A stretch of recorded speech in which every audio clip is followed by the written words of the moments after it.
I was 30 years old when I went to prison. I was at the age of 19. I just turned 19. Hi, I'm Chris, and I help life-sentenced men transition from institutionalized prison life back into society. Every one of our men has already served 25 to 45 years in prison. I serve on the board of the Corrections Transition Program at Everglades Correctional Institution in Miami, Florida. I teach these men life skills and how to speak, listen, and think, so when they get parole, they become assets to their communities rather than liabilities of the state.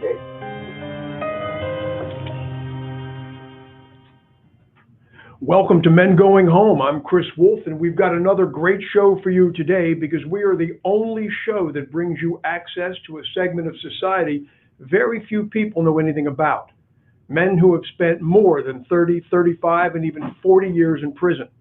We'll talk to them about their crimes, their life in prison, and what their transition back into the free world was like after all those years. However, before we welcome our special guest today, please welcome my good friend and co-host of this show, Andy Korge. Welcome to the show, Andy. Hey, Chris. Good to be here. I'm real excited about this show. We have John right here to my right, John Eddings, that is joining us today. And we're going to learn a little bit about him and his plight and where he is today, and I'm excited about that. I reflected a little bit on our subject last week, Daryl Smith. Daryl Smith, right. And it reinforced, that show kind of reinforced to me something that I've long held close as it relates to prisons and people in jail and in prison in America. And a big segment of that population ends up there because of drug abuse. Correct. And it was pretty obvious talking to Daryl that that was really what got him into prison. And it's kind of a shame when you look at those types of situations that, they're not treating the drug abuse, the symptom, but they're treating the crime. Correct. And a lot. When I was listening and talking to Daryl, I thought to myself, man, if he could have beat the drug abuse way back when he was a teenager, he might not have spent all those years in jail. No, Daryl was another example of a guy, a very nice guy, good parents he made bad choices and bad decisions and got involved in drugs, and that was the root of his problem. And as you said, if they could have focused on that, perhaps he wouldn't have spent 2/3 of his life in prison. Yeah, I mean, the other thing that really resonated with me too was, we talked briefly about it with Daryl, but was the cutback in the budgets in the prison system in Florida and how that prevented him from continuing to get an education while he was in prison. He's a smart guy. He was no dummy. Well-spoken, intelligent man, but whenever there's cutbacks at the state budget, the first place they look is usually the Department of Corrections. Yeah, and it was that was a little revealing to me as well, because we want these guys to get out of prison and become productive members of society. And I think that sort of inhibits that from occurring. So the one thing I was a little disappointed with Daryl, if I could say, when we asked him the question about, he said he never hurt anybody. Correct. And psychologically, if that woman who when he got caught sneaking in her house while she was there in the kitchen, I don't know, psychologically, he may have hurt her quite a bit. Oh, correct. And Dr. Sheeran, who created the transition program, I believe if she heard him say that, she would be upset, because she would say, yes, somebody was hurt.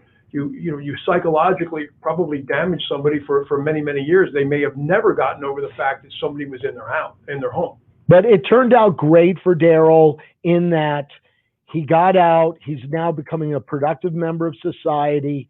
He reunited with his daughter, who he lives with now, who's an upstanding member of our community.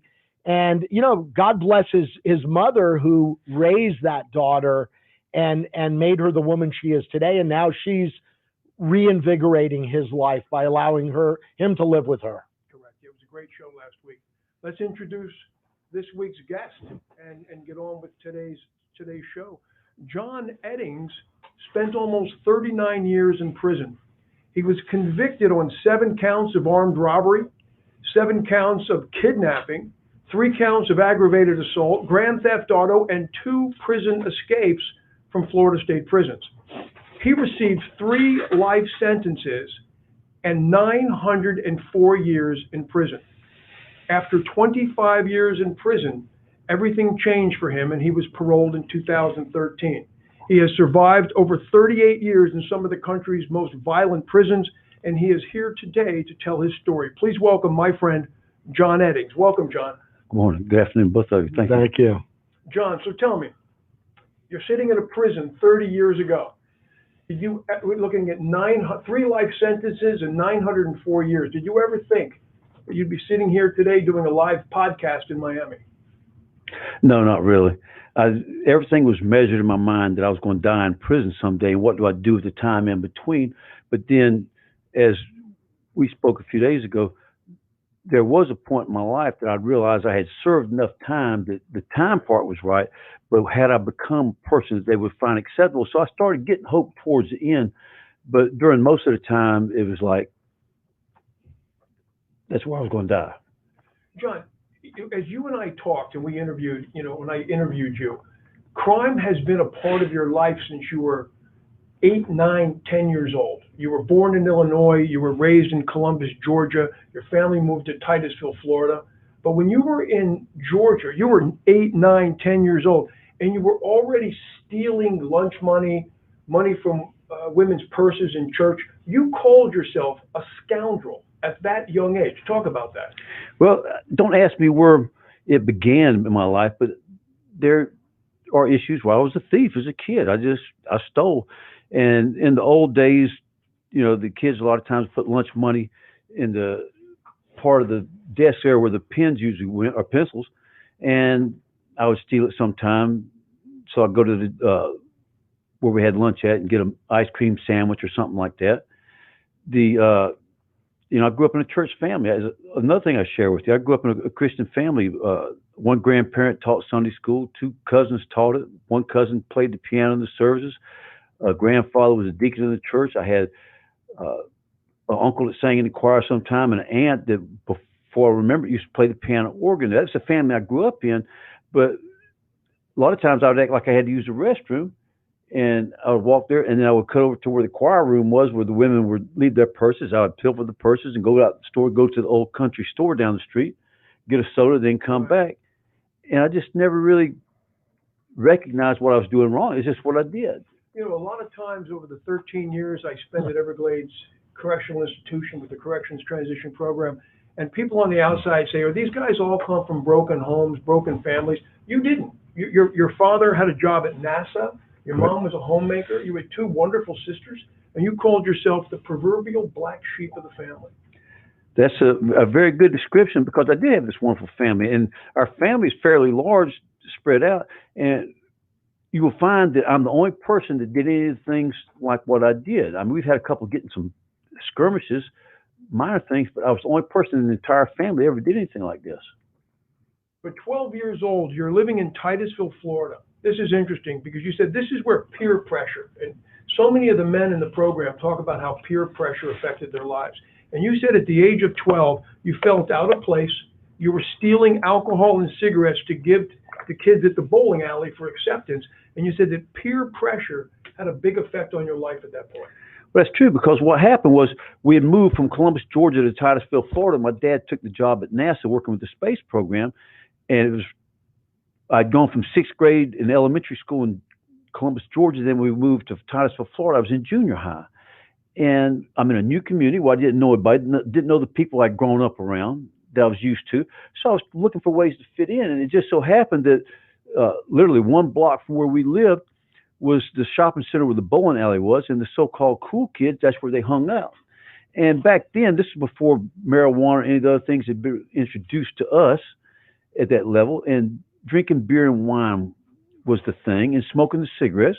And the way I found to fit in is I learned how to steal. Like, they had one shopping center on the side of the street, one on the other, and that's where we had the big brown bags with the name of the grocery store on the bag. So I'll go in the food fair over here with the empty, get one of their bags, take the empty bag, blown up like it was full of something, go to the Winn-Dixie across the street, fill it up with beer and wine, and then walk out. Because he walked in with this, he walked out with it.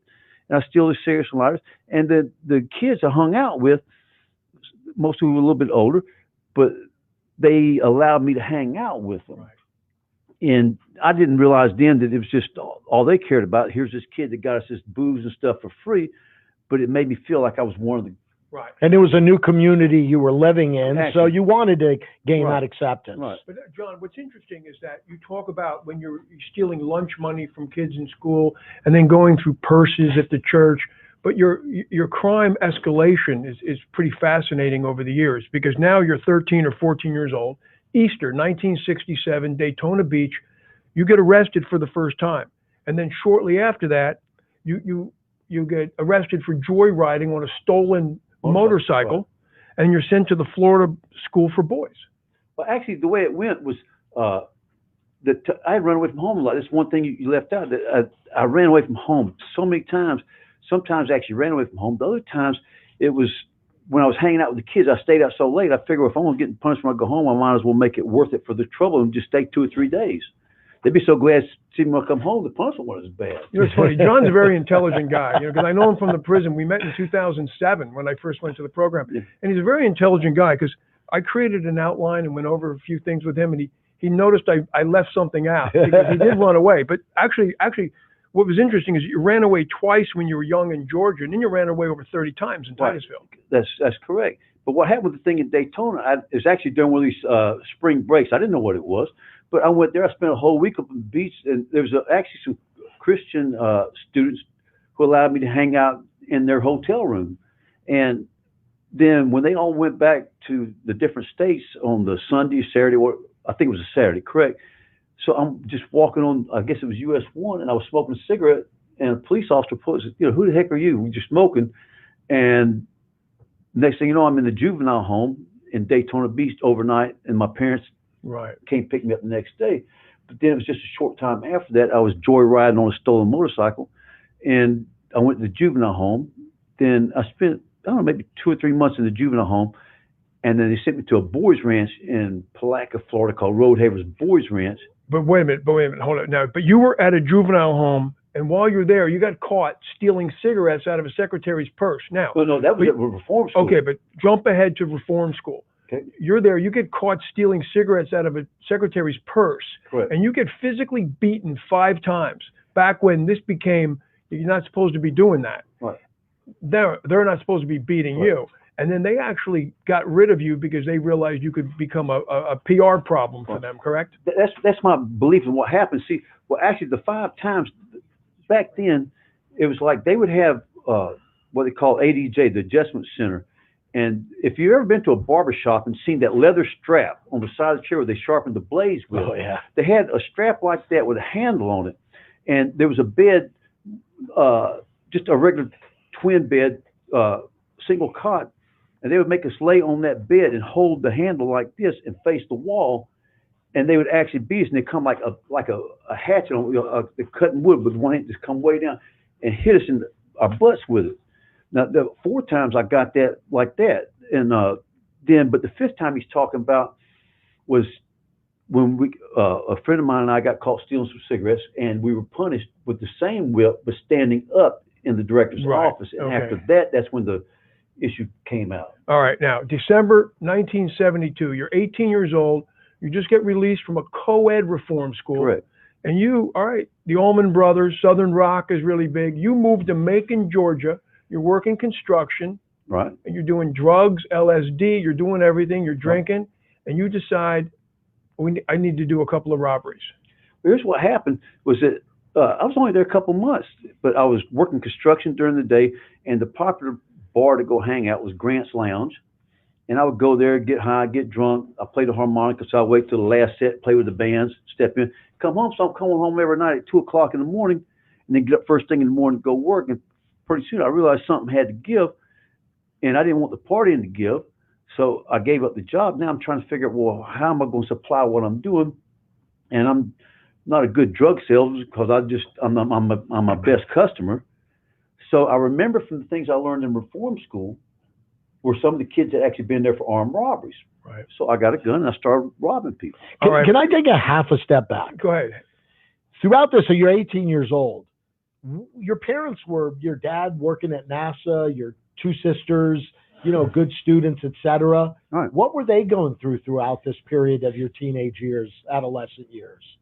Well, I don't know the exact details of my sisters. I know they went through a lot of stuff because they were, as my parents were going through all their fear and everything between running away from home, reform school, juvenile home, jails and stuff.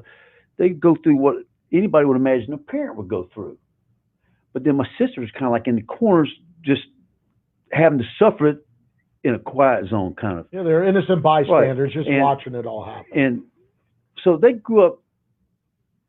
I can't think of the right word, but it was tough for them. And of course, later as an adult, when I'm in prison, it got a lot worse. But I know more about things now. We talked about what you were talking about earlier, where Daryl didn't understand that he was victimizing people. Right. But I understand now that I victimized my sisters, my parents, and everything around me, that they were going through things. Even now, I can't understand everything they went through, but I know that I put them through living hell. And they were incredibly supportive people. I know your father passed away September 10th last year. Right, and your mom's still alive. Correct. But they were tremendously supportive people. For 38 years, they visited John on a regular basis. Right. Now, hold on. December of 72, because now, actually last week was the 48th anniversary that you started robbing. Right. And that was and your first robbery was in Gainesville, Florida. So what happened was... Actually, my first robbery was in... February of 73. It was in Atlanta, Georgia, but I didn't get a call for that when I came. My first robbery was down here in Miami Springs, and then went up to... Okay. But but in February of 1972, there were 2 robberies, and then 2 attempted escapes from county lockup. And you said you were strung out on getting high, you were gambling, and then you received a sentence. You were actually convicted. That was the first time you went to prison, and you got basically 3 15-year sentences to be served concurrently, correct? Close. First, I got a 15-year sentence in Gainesville in 1973, not 72. Okay. And then a year or so later, they brought me down to Dade County to face the other robberies and assault. So I got a 15-year sentence running concurrent with the other one, and then a 5-year sentence running concurrent with it. They have it wrong on the paper. It says 3 15s, but it was 2 15s and a 5. Yeah, because I pulled John's record up from the Department of Corrections, and he was correcting every detail. He knew everything. Yeah. All right. So now, so now you're in prison, but 5 years later, June of 1978, you actually pull off your first escape from Florida State Prison from DeSoto Correctional Institution. Right. I mean, that's hard to escape from a prison. So how did you escape from DeSoto Correctional Institution? I climbed over the control room. As I explained to you. What time of day? Morning, noon? No, it was probably about 5 o'clock in the morning, give or take. And what happened was, this is a facility that the buildings are still there today. They're just not being used. But it had been used for some kind of service base at one point. A facility had been used, I think, for a mental health thing. And these dorms did not have bars on them. They had just regular screens, so it was easy to get out of them. But what they did around the perimeter, instead of having guard towers, they had 2 fences in the middle of. There was a sensory thing called paraguard. So if somebody stepped on the ground, it would send an impulse to the control tower, and it would show them that somebody was at a certain spot. But what they had failed to do is over the control room in the middle to put any kind of sentries around it. So I went through the window, made my bed up so like somebody was in it. So when they counted, they thought I was there, and then I climbed over the control room. But there was no barbed wire? There was no barbed wire on the control room? Actually, I can't remember exactly what. There was some leading up to it, but not over the center of it. Right. The crazy thing was that when I stood up on top, I'm listening to the count being radioed in below me, and I stood up, and the light cast a shadow about 100 feet long on the parking lot. And I said, "Oh gosh, here we go." But he didn't see it. Well, they must have made that correction based on your escape, because all the control rooms now have barbed wire all the way across them. Well, I'm sure I contributed to a few things. All right. So then you escape. You escape. You go on a 2-day crime spree, which ultimately leads to five kidnapping convictions, 4 robberies, and 1 aggravated assault. You were sentenced to an additional 815 years. What happened? They, as far as robberies go, they were kind of petty. Here's something else I want to, before I say anything, I want to make sure this is understood. even though I didn't hurt anybody physically, I realized I hurt people. And I had 2 trials, actual trials in my history after that escape and the next one. And all the victims basically said that under circumstances, he treated us great. But I understand now that I put them through some things that they may still be suffering with all this time later. Right. But they were small robberies. And because the way it works with the kidnapping charge, if you're in a building and if I move you from the living room to the bedroom, that's kidnapping going from one room to the next. So we were in cars and we moved from one spot to another, and that constituted the kidnappings. And so there were 5 kidnappings, 4 robberies, and an assault case, and there was no actual physical assault, but because I held the knife to somebody, that constituted the actual assault, and that was 815 years. You know, Andy, the conversation I had with John was fascinating to me, because I said to him, like, if I'm looking at your file, you're out of control. I mean, you're just committing crimes with reckless abandon, no regard for consequences at all. Like, what was going on in your life? And what John said, and I want you to talk about this, he said, look, I wasn't even thinking about ever getting out of prison. I was just doing drugs. I was waking up, doing drugs, hustling, making money. I wasn't even thinking about getting out of prison. You said I was just wrapped up in the madness of prison. Talk about that. That's true. I mean, I can't remember everything I thought of back in those days. And it's not like I never thought about wanting to be home or something like that. But as far as doing the right thing by decent behavior to get out, to work towards that, that was not in my makeup. It was just, all I thought about was, like you, Chris, I get high, I pay my bills, find money to pay for this dope, to gamble, to whatever it was that was going on in my life. That was my life. And it may not be as easy for everybody to understand, but even though I was incarcerated and I suffered the part about being deprived of society, I still had fun in there because I was gambling. I was a hustler. I did things. There was some kind of interest and excitement in my life, and that's what I lived for. All the vices you like to do were available in prison. I'm glad you brought that, because I shared this with Chris earlier. Now, I remember one time I went back to reform school. I was in reform school 3 different times, and I was returned for my incorrigibility. That's what I was really good at, being incorrigible. But when I got to prison, I'm this young kid, I'm by 19 by the time I got there, and the adults in my life, the ones that surrounded me, encouraged me to be incorrigible, and they taught me how to be more incorrigible. So I found myself in a heaven of sorts. You became a better criminal. You said when you went to prison, they taught you things and you got better. Like what? Cheating at cards? Actually, I had a cell partner that told me that this is how he taught himself to cheat. He learned certain things, how you deal off the bottom, how you do a fake shuffle, how you stack them so you get the cards lined up. And what he would do, he'd put a mirror in front of himself, and when he could do it without catching himself, that's how he did it. I didn't practice like he taught me how to do it. As soon as I got out of, I went from there back to DeSoto Correctional Institution. I'd been there twice, and one of the first things I did was get in a poker game and start doing it. Trust you about as far as I can throw you, right? Actually, I know. Maybe not that far. All right. So how did they catch you? You've escaped from DeSoto Correctional Institution. You make it to Fort Myers. How long did you get out? I was only about 5 days. The crazy thing was that I had, and this just shows you. Actually, let's go back to another term. I told you back then I was young, dumb, and stupid. Right. And stayed that way. And stayed that way. And this is one of the stupid moments. I had a stolen car, and then the car that had been used in one of the robberies, and I left the victim somewhere else, tied up loosely in the woods somewhere, and drove back in their car to where I had the stolen one. Right. And the knife that I had been using had been left in that car. And I said, well, just let me go back to that car and pick it up. But the police had found the car, and they said, well, maybe he'll come back. And I did, and they were waiting on me. All right. So, young, dumb, and stupid. Yeah. So they pick you up in '78. Fast forward 2.5 years, you're back in prison. you either fake something or you, for some reason, you're up in Gainesville. They take you to Shands Teaching Hospital in Gainesville. Andy and I were students at the University of Florida. He remembers this incident. I don't.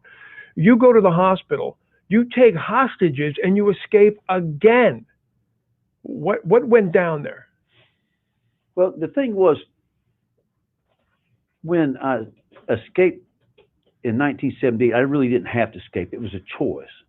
But from that point, when I got all that time, I felt like I didn't have a choice. I'm always looking for an avenue, from some way to do it. But I was a junkie. I was shooting dope in there, and I missed a vein, hit the artery, and they had to rush me to Shands Teaching Hospital. Oh, okay. Then I had to go back later for follow-up things, and I knew when those were going to be. And in planning for the last one, I hit a knife blade in the sole of my shoe and took it with me. And the crazy thing was that it'd been in this arm, and they'd had to put a wrap thing on my hand. So even though I didn't need it anymore, I kept it there, so they couldn't put the handcuff on me. And so I was able to get my hands free. And I'm not proud of this, but what I did do is I before I left the doctor appointment, I put the knife on the doctor, convinced the guard to forfeit his gun, got the keys to the state van, handcuffed the guard, and we left in the state van. I took the doctor hostage. Right. So you're on. And he was a young intern doctor, right? He was he was not intern. He was a real deal. A real deal. So you guys all get in the van and you take off now. I mean, there's roadblocks set up, right? Well, actually, they didn't know where I went, but we went because I am somewhat familiar with the territory, because the reform school I've been in was in Trenton, Florida, which is not far from Gainesville. I went that direction to try to find something. And then as it got dark, I did get on the phone with somebody, and he was in Jacksonville, and he said that he would help me. We had to figure out how to get to Jacksonville. So we were taking all the back roads, and from Fort White going towards Lake City, a police car recognized the van, and he got behind us. And so I'm looking in the rearview mirror, and I'm realizing that it's going to be a matter of time. Mm-hmm. So and the doctor was driving. I told him, so when the lights hit, pull to the side of the road, but not so close to the fence where I can't get out. He did that. I jumped the fence while the police officer was shooting at me. And that's how I ended up in the woods that night. Such a criminal mind. I mean, I wouldn't even think, right? You were like driving, your friend was driving behind you, and so it's close. No. Oh, you're talking about the next episode. Okay, yeah. This is when they were driving behind you, so that nobody could see your driver's license. They couldn't see the driver, the license plate. Not this night. We're talking about the next episode. Okay. All right. Well, wait a minute. Let's back up then, because wait a minute. So you're on the run. You at some point you evade a traffic block, correct? Well, this is one we just talked about where I jumped out. They were setting it up ahead, but then the officer behind us actually turned the lights on too early, and when he did, I jumped out. And then what happened? The van crashed or something? Or? No, the doctor drove it close enough to the fence on the side of the road, because Florida's flat. It's in the ditches. There's no big deep. So he drove there. I jumped out, climbed the fence, and I'm going this direction here, trying to get away from. And there's a road going like this. Right before I got to it, that's when all the guards and officers started going down this road and blocked me off. So I came back to where I just came from, trying to figure out what to do. And eventually, I just waded through where all the guards were, and just took my chances going through them, and went back towards Fort White. The plan is you're going to fly to Canada, but that plan gets tripped up, and you end up taking a bus to California, correct?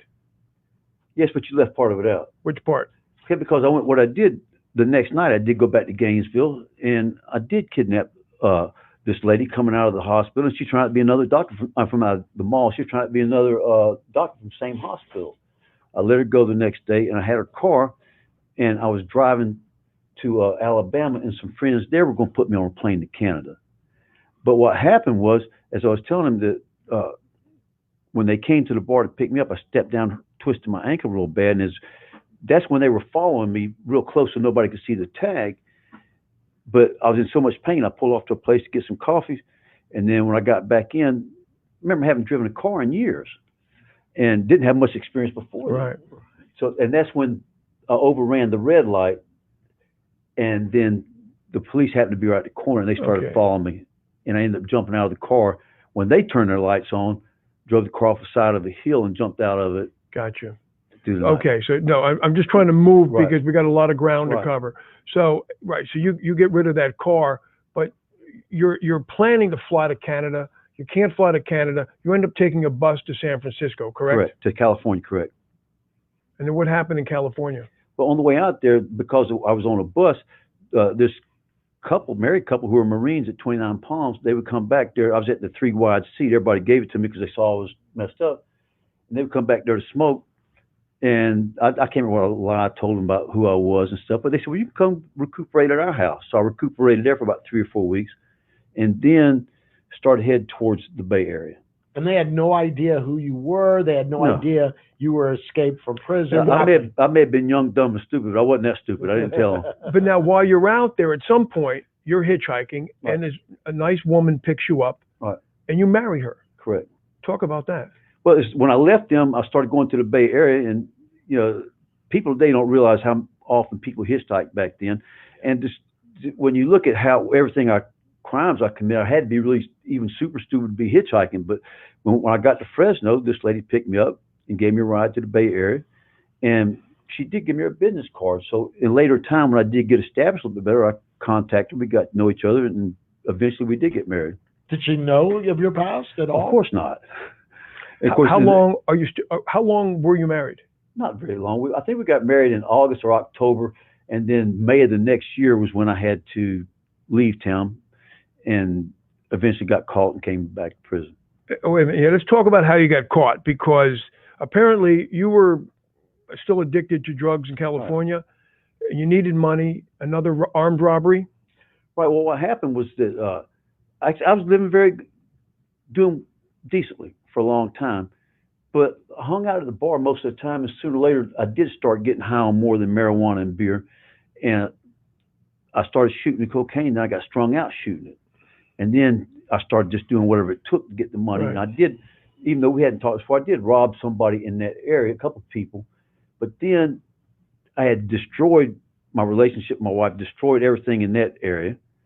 And I was actually on my return back to Florida with somebody. Right, but wait, before that, you on your way to Florida, you stopped in El Paso. I stopped in Fresno. Fresno. And robbed somebody. But then we had a car accident in El Paso. Gotcha. And the next day I tried to get the car fixed with the credit card that came from the robbery. Mm-hmm. And they that's before they are now, where they know right away about stuff. Yeah. So I took the chance, and that's how they found out that I was involved with the robbery in Fresno, but they still didn't know how I was. I stayed in that jail for a while, went to 2 different fingerprints, and eventually I was extradited back to Fresno, went through a fingerprint there, and just about worked my way out of the jail when they figured out who I was. John, what's fascinating, what I want Andy to hear, because this is just never ending, it's just craziness. This was all over about a 6.5-year period of time. John spent many years in prison, but all of this crime was done over about a 6.5, 7-year period of time.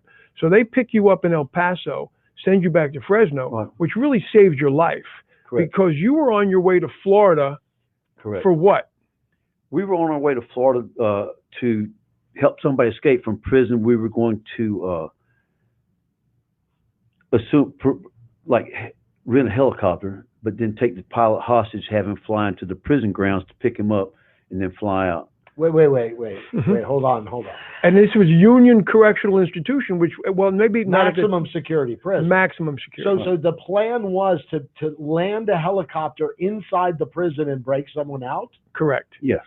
And did you think maybe that they would just shoot upon the... Well, see, you need to understand that I had lived there for a few years, so I knew the layout. I knew the exact spot. I knew where the blind spots were. So if it's not without risk, but I knew where to fly in and to pick up and to fly back out. You knew the way to do it with the best chance of success. Correct. That doesn't mean I was successful, but I was young, dumb, and stupid. But the fact that you got picked up in El Paso saved your life, because there's a good chance you would have been shot and killed. Actually, I don't think so. But no? That's besides landing a helicopter. But what we did talk about though the other day is that I am a free man now. But had I done that, they would have never agreed to allow me to be free. So even if I had got out of it safely, I would have never had a life again. Yeah, because John he's not on parole anymore. He is totally a free man now. Right. So, all right. So you get caught. They sent you back to. Now you're back at Florida State Prison. You're back at Florida State Prison. This is about 1983, correct? Yes. I stopped thinking about Was Ted Bundy still alive then? 83? No, I meant to look up his execution date. No, he was still alive because with the close man, when I had visits, death row went to the same visiting part. And although I've never talked to him or anything, I've seen him many times. But I did want to add this on my share the other day that I was in Florida State Prison when he was executed, and I can remember that just a few days before then, I read in the newspaper where a former girlfriend was asked how she felt about it, and she says, "I have no problem at all with it because he has ceased to serve any purpose in the universe." Mm-hmm. And when I read that, I said, "John, even though you did not commit the crimes that he did, you don't serve any purpose in the universe. Mm-hmm. The only purpose you serve is that guards get paid to keep society safe by keeping me locked up and feed their families." I wish I could tell you that was how my life got turned around. It didn't, but it was something I always remembered. And from that point, this point, I realized I can tell you now, I have life insurance. I plan for cremation, not a regular burial. But if I had if this was my tombstone, I wanted to say he served a purpose. I do not want to be like Ted Bundy or other like him, or like I used to be. So when you were brought back to Florida, they obviously they resentenced you again for a number of crimes committed for your escape. So at that time, now you get 3 life sentences, and 45 years, plus another 45 years. And so that was 1983. I got the 7 years for the robbery there, right? And then later I got 2 more years for a weapon that was actually after another violent thing, and that's how it came up to 904 and 3 life sentences. All right, so let's talk about we've got some time left. So let's talk about your life in prison now. Now, it's 1983. He's back to Florida State Prison up in Stark, Florida, correct? Right. How many total escape attempts did you try? I counted 11 or 12. Well, actually, see, when I was in jail, here's what happened. When I got arrested, I didn't know I could get a life sentence for robbery. So when the detectives told me that, first thing I'm thinking about, shoot, I got to go, because I ran away from home all those times. I ran away from reform school 12 times over the thing. So it was the natural thing for me to do, is just leave. So we took a guard hostage, threw him in a cell, but we didn't get out of the jail. So then they transferred, that was an escape. Then they transferred us to the county jail. I escaped from there. It was going about a month. They brought me back. I escaped again. It was going about 7 minutes before they caught me. Then I pulled another attempt that they found out about. And then there was 2 more attempts they didn't know about. Then when I went to prison, there was 2 escapes they know about, but there were at least 3 other attempts they didn't know about. That just they failed before I could do it. But I counted about 11 attempted, but 2 successful from county lockup and 2 successful from state prison, correct? Right. So I don't know if I got all the numbers right, but there were a lot of them.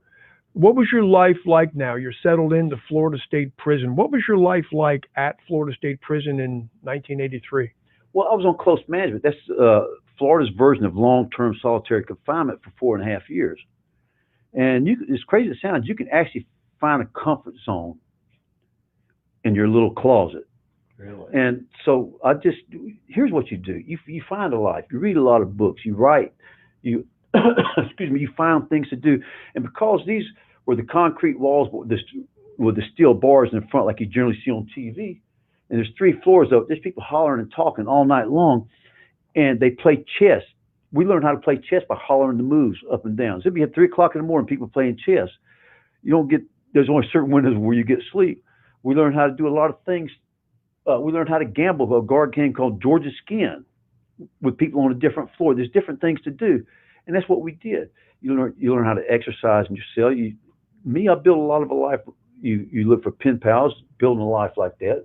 I could read a novel in a day a lot of times. That's how do you think you survived almost 39 years in prison? How did you survive that? Because there's so many ways you can get killed or die. Well, here's the thing.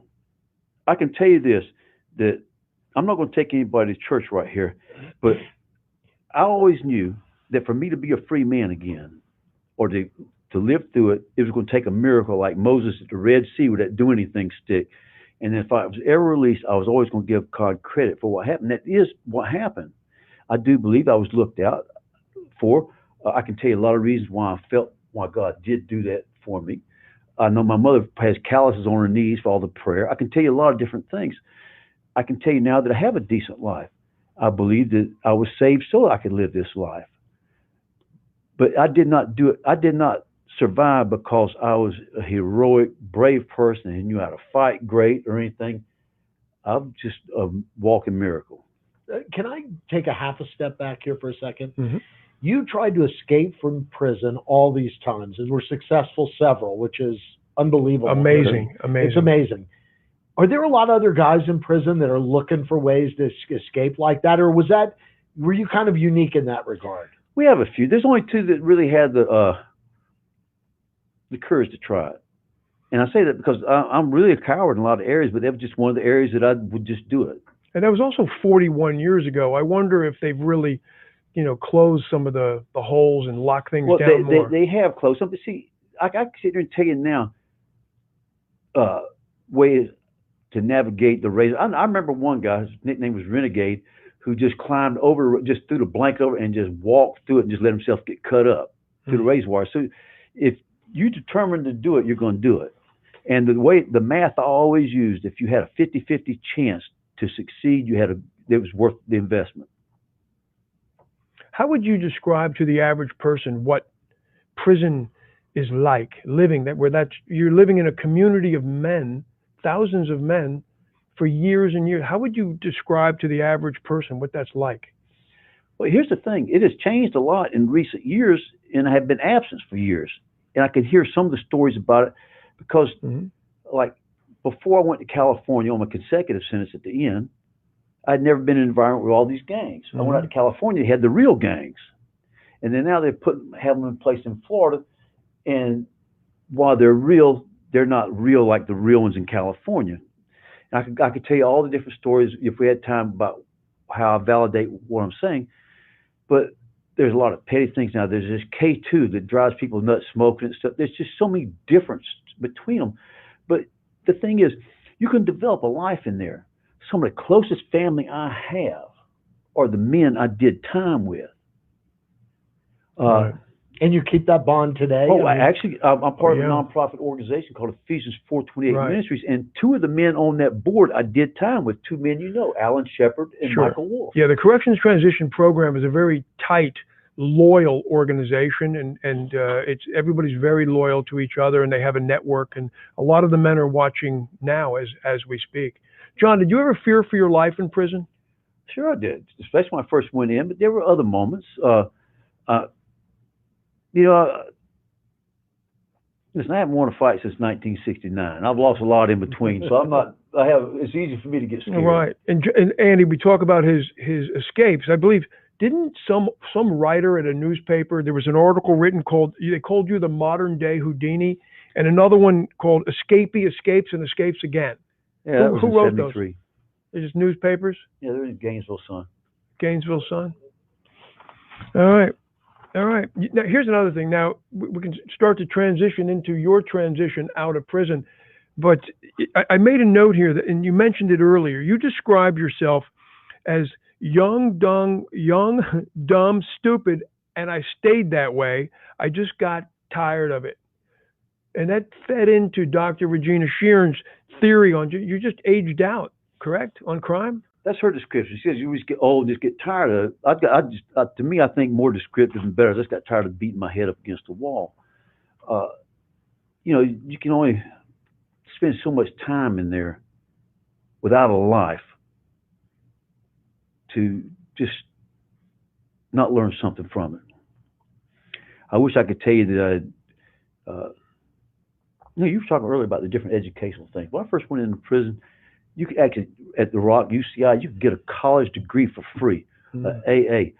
And there's so many things that were available to you now that you can't even come close to now. And I did not have sense enough to take advantage of it. Yeah.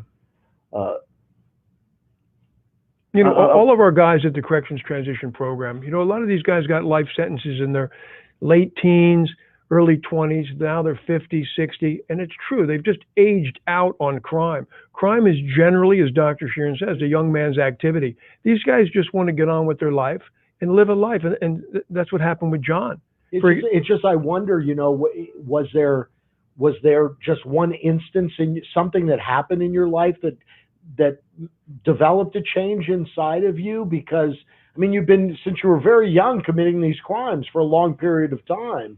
And was there something that occurred that was life-changing, an experience, or This was something that got you sort of... the potential knife fight, correct? Well, actually, something I was thinking about what he was saying. What happened was they have a tool called interstate compact that if you have, for instance, if you have parole in California, you want to move to Florida, you have to get permission for the interstate compact to transfer your parole to the other state. That happened with me when I got out of prison in California with consecutive sentence. It took me 10 months to return back to Florida. But interstate compact also allows you to sometimes serve your time from this state in another state for the different ways that you can qualify for it. And I ended up qualifying for it in 1990 to go back to California, but to serving Florida time in California. And I was there 7 years. And towards the end of it, I got picked up in a trafficking case, trafficking dope in the prison. I was in the lockup situation, getting ready to go to their version of CM. They call it SHU, Segregated Housing Unit, and just said SHU. And as I was getting ready to go to the lockup, I was actually doing something, and a black guy outside the cage gave me a cigarette, and I could smoke of it. And one of the white guys saw me. You cannot smoke behind someone of another race. You can't not do anything in that state. It's very strict. And it created a situation I thought was going to blow up real bad. I remember praying at that time. I said, God, get me out of this alive. I'll never turn my back on you again. And in a very left-handed way, that's exactly what happened. But for the next 7 years, I'd read my Bible in the morning. I'd go to church, but I still ran a poker game. I still did this. I felt like that since I'm never getting out of prison, I lived by a different set of rules. So for the next 7 years, I did have a kind of a better life, but a different one. But then when I did return back to Florida in 1997, and for the next year, I just was back at Florida State Prison, and I was the worst prisoner in the state. I'm just navigating whatever's in my way. And then in July, I don't know the exact date, but in July of 98, a close friend of mine got into an argument with somebody, and I felt like it was going to, the next day, it was going to be a knife fight where somebody could get hurt or killed, or at least they would get locked up. And I remember praying, I said, God, I don't want nobody to get hurt. Nobody goes to jail. And I just felt like God told me, listen, what have you done for me lately? I didn't hear a voice in my heart. I felt like I heard it. I says, I'm living the best. I'm not praying for me. I'm praying for somebody else. He said, okay, but what have you done for me lately? I felt like I heard silence on the wires, and I just felt like God told me, I've let you straddle this fence too long. You can either get on this side or you can get on that side. Mm-hmm. But being the hustler that I was, I told God, I called myself making a deal with God. I said, okay, if nobody gets hurt, I will stop hustling. But if you want me to stop getting high, you got to take it. The next day, my friend got out of that problem without anybody getting hurt, anybody going locked up. I had a going out of business sale, and I've not gotten high since. And that was the beginning of me getting here today. Okay. And that's the answer to the question. Now, John, okay, so let's fast forward because we're coming towards the close here. 7 years later, after that incident, you're transferred to the Corrections Transition Program. The Parole Commission transferred me there. Right. And Dr. Sheeran in the Corrections Transition Program changed you. You were paroled from Florida on November 10th, 2009. Correct. You were transferred to California, and Right. you served 3 years, 3 months, 3 days. in California. Correct. And then you're out. They send you back to Florida. February 13th, 2013, I went to back to Fresno because it took me 10 months to get the paperwork straight. And then on December 13th, that same year, I returned back to Florida. And Right. actually, that same night, I went to the Corrections Transition Program for one of our banquets. Let me ask you this question. What are the challenges that you have faced with your own transition since you've been out? I think one of the most remarkable things, when you're in a situation, your greatest currency is a certificate with your name on it. I did this, I did that. And I had to accumulate, I think it was somewhere around 170 of them. I prepared myself better than most. I'm not a genius, but I know I have above average intelligence. I've seen the scores. I have a greater support group than most. So I just knew I was ready to be a free man. The day I got picked up, we went to a Panera Bread to get something to eat.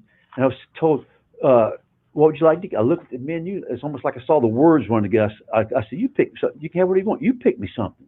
I was scared of the menu. We stopped at a McDonald's on the way to the place. Right. I got a milkshake. He says, you want to pay for it? I look at that cash register. I'd never seen one like that before. I says, no. And I can go on and on, things like that while I was having I was less prepared for the changes in society than I thought I was. John, we've got a couple of minutes left, so I want to talk about, you're giving back. A big thing with the Corrections Transition Program is giving back to society.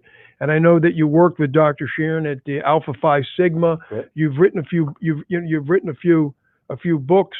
You're very active also with the Ephesians. Talk about how you're giving back to society now that you're out and that you are becoming an asset of the community. Well, the crazy thing is that as I was preparing to come back, they realized they needed a secretary to fill a certain role for Alpha Phi Sigma, another organization that Dr. Sheeran runs, the National Criminal Justice Honor Society. And Dr. Sheeran gave me a chance to fill that role. And I actually worked there for the first 5 years. But I went in every Tuesday night with Dr. Sheeran back into the prisons to see the same men in our program. In time, I acquired my PIN number, which allowed me to go to every prison in the state. So I do prison ministry. I go share in chapel sometimes. Now I actually go to Sago Palm Reentry every Monday. I was there yesterday. I teach a class there. I'm one of the prison ministry volunteers. But I'm also, 2 years ago, I became the residential director of Anchor House, a Christian transition program, otherwise known as a halfway house in Lake Worth, Florida. And even before then, we put together a ministry called Ephesians 4:28 Ministries. Now, if you wonder what Ephesians 4:28 is, it's a scripture from the Bible. It says, let him who stole steal no more, but rather let him labor with his hands, so he'll have something to give to those in need. So I made that my goal to be that person. Mike and Alan are board members. They helped me from the beginning with that. Now, actually, some very new news. The organization that is supervising Anchor House now wants our ministry to be the one to take it over, and we're in a process now coming to an agreement. So by the end of this year, our ministry may be the sole operator of this transition program. Right. Wow, how inspirational! Very, yeah. Talk about changing his life. I mean, it's unreal. The guy's a whirlwind. He's a Houdini to start with. I mean, young, dumb, and stupid. But I tell you, I don't know how stupid you are, my friend. I don't know about that part, but I think you're old and smart now. I got tired of beating my head up against the wall. I'm going to keep my promise. I'm never going to give credit where it isn't due. God help me get to this point. I'm not going to take you to church, but that's the truth. But also have great support groups. Here's part of it right here. Chris played an integral role, as did Dr. Sheeran and so many other people. I have a great family. I'm so grateful that I realized that there was a point in my life I said, if I could have one thing, if I had one choice, what would it be? It wasn't that I got out of prison. It was that I got out of prison when my parents were still alive.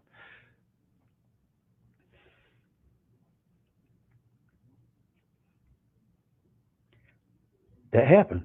My dad passed away last year. I was able to be there at the funeral. I'm there with my family. My mother's still alive. I've reunited with my family. That's worth more than gold. Right. So. Very well. Well said. Andy, any final words on today's show? Well, I all I can say is this guy is an inspiration, and talk about being a productive member of society. I mean, he goes well beyond that with all you're doing today. And I guess if I, knew you in the 80s or the 90s, I'd probably think that would never happen. It would be impossible for that to occur. But, God bless you. You've really made an incredible life for yourself, and you are fortunate that you were able to get out and reunite with your family and be there for them and your parents in their elderly years, the way they are. Your mom's still alive, so it's inspirational to me. I mean, that's the word that comes to mind. It really is an inspiration. I want to say something. We spent a lot of time talking about all the crazy stuff I did, and I just realized it builds up interest. A lot of things that did happen in my life, right? And I understand how we got kind of carried away with it. I'm not proud of that. I want everybody to know I am not proud of that. And I realized that even though I did not physically hurt anybody, I did hurt people. And it goes beyond the immediate victims or my family. There's other people. There's the ripple effects. It goes on and on. And a part of me wish we hadn't spent that much time. I wish we spent more time talking about how life has gotten better and what we're doing. But I am pleased that I do have this opportunity. I'm grateful to have this opportunity to tell people about it. I want people to have hope in their families. It can happen. If it can happen with me, it can happen with anybody. Well said, John. Well said. Thank you for coming to our show today, and we hope you can come back in the future. Thank you so much. I hope so. I'm grateful for this opportunity. I want to thank all of you for tuning in to another episode of Men Going Home. If you're watching on Facebook or YouTube, please share this episode and ask your friends to share this episode, because we do want to spread the word about men going home. And we'd like to thank you so much for watching, and enjoy the rest of your day. Thank you so much.